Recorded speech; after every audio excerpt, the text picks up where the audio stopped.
So today I am starting the mudding and taping section of this part of the project in the kitchen.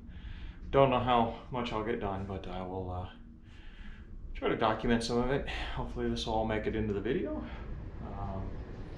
Gonna try to get the first layer of tape on in this section. Parts of the kitchen I can't touch until the plumbing inspection is done, but there's a lot to do here. A lot of strange contours in this space. It's gonna look nice when it's all done, but it's just it's an old house. It's been cobbled up with additions and things that weren't really thought well, and there's parts of the project is not exactly the way I would have done it, and you have to kind of look at the cost factor on these things and how much do you want to tear out and put back in. I've invested a significant into what I thought was important, which was the mechanical, brand new water heater, plumbing, the fence, things I think that are going to add value to the house, as well as make it a nice, comfortable rental for somebody. The little cosmetic things, like this doorway, for example. Normally, if I didn't have so much invested in the budget already, I'd probably tear this out and redo it, and frame it up a little differently, maybe put a different door in here. But I'm going to work with what's here. I'm going to do some creative trim work because I don't know if you can see this, but somebody's really done some really weird stuff here.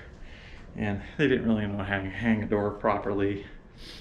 That's one thing I've done a lot of over the years, is hanging doors. And I used to be in the door business many years ago. But you work with what you got on these old houses. Not everything's going to be perfect as a brand new build. So we're going to do what I can with some of these. Some of these things are going to look a little weird. Guys out there with a lot of background in this, I am not a pro at any of these steps. I'm just a individual investor that has learned skills on certain levels for my needs. I am certainly not a professional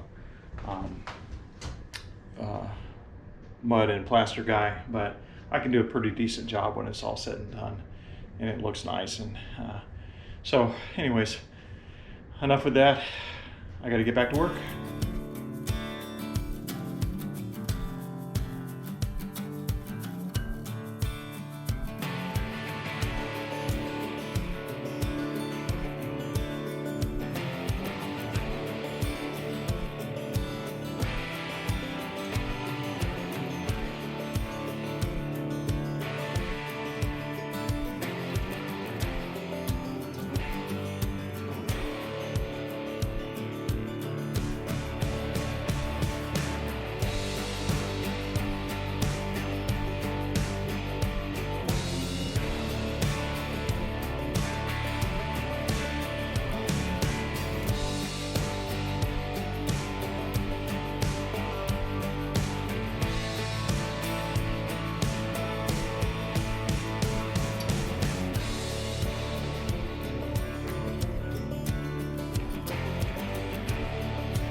Working on houses like this, I'm reminded of a story or an experience that I had. I was going to an event, like a public lecture class or something, and there was a waiting area. And this lady had brought her little boy with her. He was probably, I'm guessing, between 2 and 3. And we had this like a half hour, 45-minute wait or whatever we were doing. It was lunch break or something. And he was running around wearing a cape. And he kept saying that he was everything boy. And we were like, as adults, we were of course amused. And we kept asking him, what does everything boy do? I mean, what's his superpowers, And he's like, everything. It's funny, I met the little boy probably 5 years later, maybe longer. He was a little more grown up, and his mom said he didn't remember any of that, but he was adamant that he was everything boy. And I was just thinking about that, because when you do these houses that you're remodeling, you kind of have to be everything boy or everything girl. You have to kind of learn skills and do things that you don't want to do, and then make judgments on what you want to hire out and what you don't. I mean, I have the ability to do things like plumbing and electrical and things like that, and framing and drywall and paint. I don't necessarily like to do all of those things. Some of them I actually abhor. I hate plumbing, even though it's fairly easy on most part. For some reason, I just don't like it. But I've always had a fondness for drywall and plaster since I started doing these projects. So I have a helper that comes and does some things for me. He does a lot of the opposite of things that I don't really like to do, like a lot of the little odds and ends, and sometimes you'll move an outlet or something. And I can do all that, rerun a wire, but he's really good at snaking wires through and things like that when we had to on other projects. So I let him do some of that, do that stuff. He hates plaster and drywall, so we kind of complement each other, and it works out pretty good. So just so I tell you that little story, you got to be willing to be everything boy or everything girl.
The funny thing about YouTube is that you put a video up, especially with home renovation, there are so many videos out there.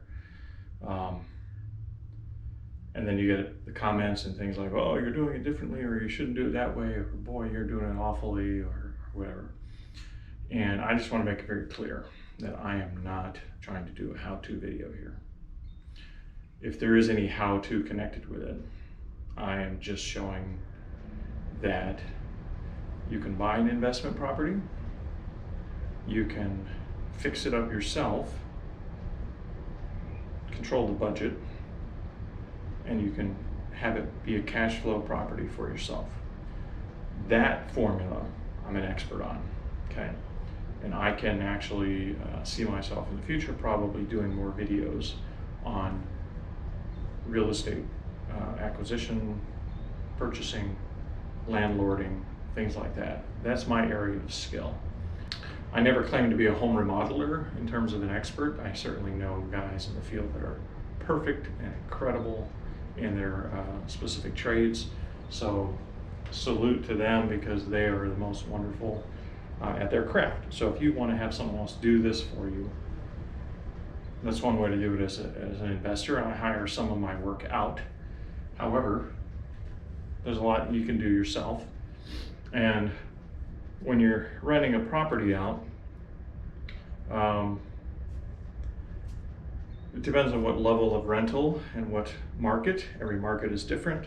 You watch how-to videos on YouTube and you see these glorious, 3,000, 4,000, 5,000 square foot homes over in California, and they're remodeled to like impeccable standards, and they look like the houses were built in the last 10 years, and then somebody came in and did a makeover. When I work on projects here in Battle Creek, most of the houses I'm working on are over 100 years old. They have been neglected, cobbled up, beaten up, added on to all kinds of things inside. You have to deal and contend with old wiring, things that aren't up to the current code, and you have to work around and resolve those issues with your trades, your inspectors, and balancing it all with the current and existing products that are available on the market.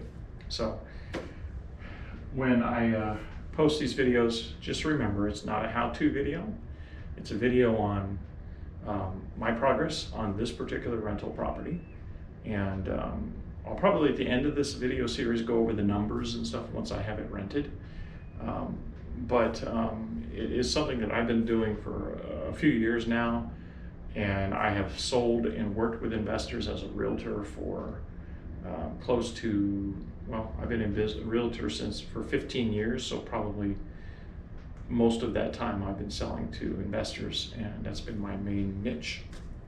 So hopefully that wasn't too big of a ramble. So yeah, if you see something up here that you would have done differently, feel free to comment on it, but realize that by the time I get to seeing the comment, I'll have already completed this section of the project, moved on to the next, and my goal is to get this place into a comfortable, livable condition, not an art gallery, not a perfect standard, and it is going to be something that tenants are notorious to not notice the quality of work, don't care about it, and I'll be back in here fixing stuff because somebody broke plumbing or broke something that you know, I cared a lot about. And I've learned over the years that you can't get too meticulous with rental properties because not everyone, I'm not saying all renters, I'd say there's probably 20% in the overall rental category that don't live like you would live in your own home. I'll just put it that way to be a little bit more polite about it, but those are the ones that damage your property considerably. However, if they pay the rent on time and it's not serious enough damage beyond cosmetic, I can live with that. And once they move out, I'll do a full remodel on some of those houses. But for the most part, I'm just looking to get a house to look comfortable, livable, and be acceptable standards, be a safe house for inspections and that sort of thing. So hopefully that wasn't too long of a ramble. That's what I'm doing here today. I'm trying to wrap up getting at least the first round of tape on this kitchen wall. And I've been working on this for a few days, and I have to juggle my other schedules, so I'm not here quite often. So this video has been put together over a few different days. But just wanted to tell you that. If you like what you saw today in today's video, please give it a like. Leave me a comment by all means, and subscribe to the channel. And I'll see you next time on the next leg of this project.